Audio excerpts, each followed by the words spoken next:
तर आमची दिदी सहलीला जायची, तर तिला सहलीला जाण्यासाठी हे 2 ड्रेस आणले. तर हे एक ड्रेस असा आहे आणि हे ड्रेस असा आहे.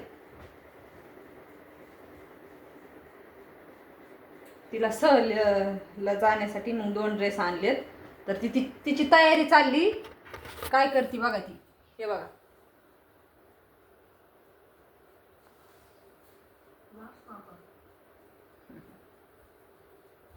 सहा दिवस बाकी आहेत अजून सहलीला जाण्यासाठी.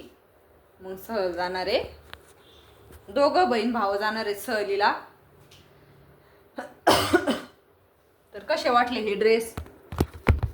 अजूक शोटर पण आणले तिला सहलीला जायला, तिकडे थंडी वाजन म्हणून. दाखव दीदी शोटर. शोटर दाखवते तुम्हाला.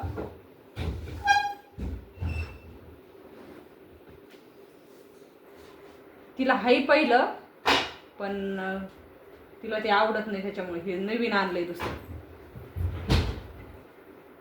तिकडे खूप थंडी असते त्याच्यामुळे हे एक आणलं.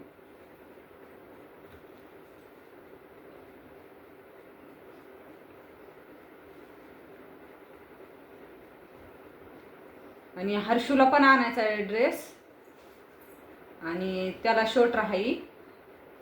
हर्षूला बुट आणि हे आणायचंय ड्रेस.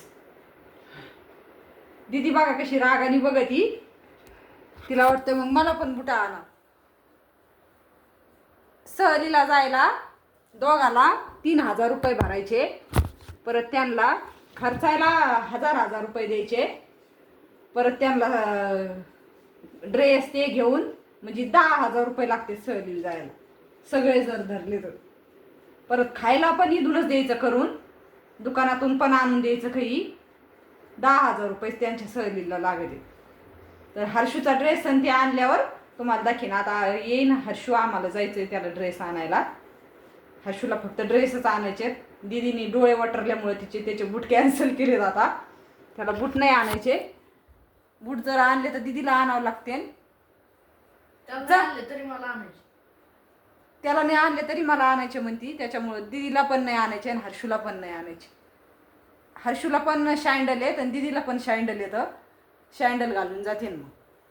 ती म्हणती थंडी असती, पायाला थंडी लागन सहलीला जायला, त्याच्यामुळे तू आम्हाला दोघाला पण बुटा. मग बघू आता गेल्यावर. दीदीला नाही न्यायचं, फक्त हर्षूला न्यायचं ड्रेस आणायला. दीदी घरीच राहणार आहे. दीदीला हे ड्रेस आणायला नेलतं. हा एक आणि हे ओके. तर आता हर्षूचा नंबर आहे. दीदी घरीच राहणार आहे, सगळं काम आवरणार आहे आम्हाला येऊस तर. आम्ही तर फिरून येतो. तर बाय.